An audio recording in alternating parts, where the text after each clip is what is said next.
Are you a good listener? Well, most people think they are good at listening. How can you tell, though, if you're a good listener? What's the criteria? That's what we're going to be discussing in today's broadcast.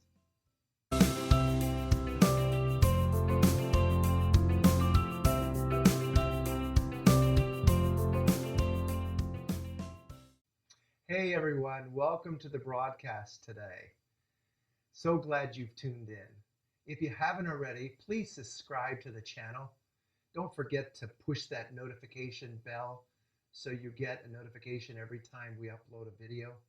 And if you like today's broadcast, please give us a thumbs up. Well, we're discussing as to whether or not you feel you're a good listener today. Well, one telltale sign that you're not a good listener is that you're just waiting to speak. You're just waiting till the person that you're listening to finishes what they say so that you can get your word in. Well, Proverbs says, if one gives an answer before he hears, it is his folly and shame.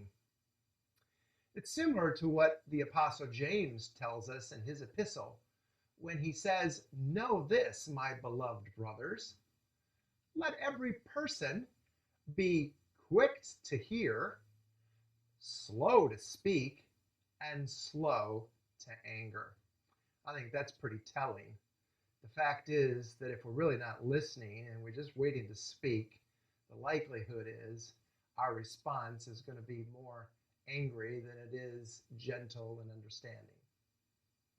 But the bottom line here is that knowing how to listen is critical. It's critical in relationships, both with God and with others. And that's because the basis of all relationships is love, and listening is at the heart of all healthy relationships. When Jesus was asked what the greatest commandment was, remember what he said? He said, you shall love the Lord your God with all your heart and with all your soul and with all your mind. And the second is like it. You shall love your neighbor as yourself. So what's the implication here?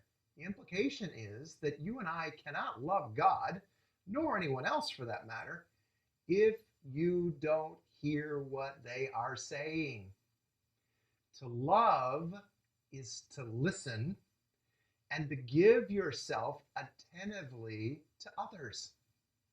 You see, listening's more than just hearing, however. I recently read a very intriguing review, in all places, the Harvard Business Review. And the article was entitled, Listening to People. And within the article, he discussed 3 typical comments that are made by those in business work relationships. I think this is applicable to whether we're talking about marriage or the family or the church or any other social type relationships that we might have. These are extremely insightful regarding the importance of listening. Here's what he said. Frankly, he said, I have never thought of listening as an important subject by itself. But now that I am aware of it, I think perhaps 80% of my work depends on my listening to someone or on someone else listening to me. Oh, that's so true. Think about that in your other everyday relationships. Secondly, he went on in the article to say, I've been thinking back about things that have gone wrong over the past couple of years, and I suddenly realized that many of the troubles have resulted from someone not hearing something or getting it in a distorted way. Again, I think we all can relate to that. The third point that he made in this article was, it's interesting to me that we have considered so many facets of communication in the company, but have inadvertently overlooked listening. I've about decided that it's the most important link in the company's communications, and it's obviously also the weakest one. Well, end of quote. Obviously, you and I know that the weakest link is the issue. And if the weakest link of our ability to communicate is our inability to listen, it's no wonder we're not communicating. So, to truly listen, you must give your undivided attention and also put your own agenda and needs aside. That can be sometimes challenging for us. Listening strengthens relationships, and it demonstrates attentiveness, that you're caring, that you're respectful. Now, one of the things in our relationships that is very important for us to understand is that men and women tend to listen differently. Well, as if we didn't know that. But it's important that we understand the differences. And there are studies, as I'm sure you're aware, that show that men listen with only one side of their brains, while women use both sides.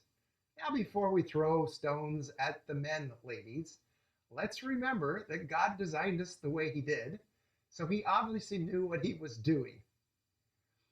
But listening, regardless if we're male or female, must involve more than just understanding psychological and physiological difference of gender distinction. And they must include the spiritual reality of relationship with God to truly be a good listener. Now, for me personally, I think this is where many of us lose sight of what it truly means to listen. Because we lose sight of the spiritual reality of who we are, and as a result, we're not really listening, we're not really hearing what God's saying. You see, to be a good listener, we must first listen to God. As Paul declared, faith comes by hearing, and hearing through the word of Christ. Now, men are more likely to be action-orientated listeners, which means they focus on listening to information that's pertinent to the task at hand. They're action-orientated listeners, and frankly, oftentimes they have very little patience for speakers who ramble off topic or include what they would consider to be unnecessary details. Whereas you ladies are more likely to be people-oriented listeners. Whereas you connect with the emotional message and the undertones of conversation and are more concerned with expression than with the pertinent information discussed. So again, we can see there's definitely a difference in how male and female hear and listen differently. Now, some important differences regarding men and women listening to each other would be the following. For men, we would need to understand that women feel the need to express themselves, express everything in order to provide you and I as men with the most information about the situation, which is going to require on our part, men, that we be patient. All right, so we're going to have to allow the patience of Christ to really stay in tune and stay connected to what they're saying. Because women often feel that men don't care about what they are saying due to a lack of reaction. So we have to be involved. We have to be thoughtful. We have to be, what is the word I'm looking for? Intentional in our listening. And men don't assume what they are saying is not important because the subject is not important to you, because they're going to pick up on it. If she's taking the time to talk to you about something, she wants you to take the time to listen and hear her out and understand, even if you don't fully understand, you see. Even if you don't agree, you need to hear her out. For women, on the other hand, you can't expect people to always react the way that you want them to react. If that is your man's reaction, tends to frustrate you as a woman, don't get mad at them. Simply say that their reaction, or frankly the lack thereof, confuses you, that you're confused about their response. Don't make it a contentious interaction. Just say, I'm confused. Could you share with me what's going on here? There's no need, ladies, to analyze everything the other sex is saying. And that brings us to a very important scripture where the Apostle Paul says that we are destroying speculations and every lofty thing raised up against the knowledge of God, and we are taking every thought captive to the obedience of Christ. Now, it doesn't matter whether we're male or female. A lot of times, a lot of different things are going on in our heads, thoughts and emotions. And those speculations can get us into a lot of trouble. And that's what Paul's saying. He's saying, allow the Lord to take those thoughts captive. There is not always a double meaning to the things that you're hearing. So ladies, say what you mean and do it in love. Men can't read your mind, and it is not always so easy for them to deduct what it is that you're saying in contrast to what you may actually have said. Therefore, it's important that what you're thinking and feeling comes across the way it was intended, because sometimes it doesn't always get clearly communicated. We can all relate to that. What we think we're saying and what we've actually said sometimes is two different things. So I can simply concur with this. I can certainly relate to this, because having spent countless hours counseling couples for decades now, I've lost track of the number of times that wives have complained that their husbands don't listen to them. And having husbands affirm that, no, I've heard everything that she said. But there's a difference between hearing and listening. All right? So that's the distinction we're trying to make here. Men, do you listen to your wife?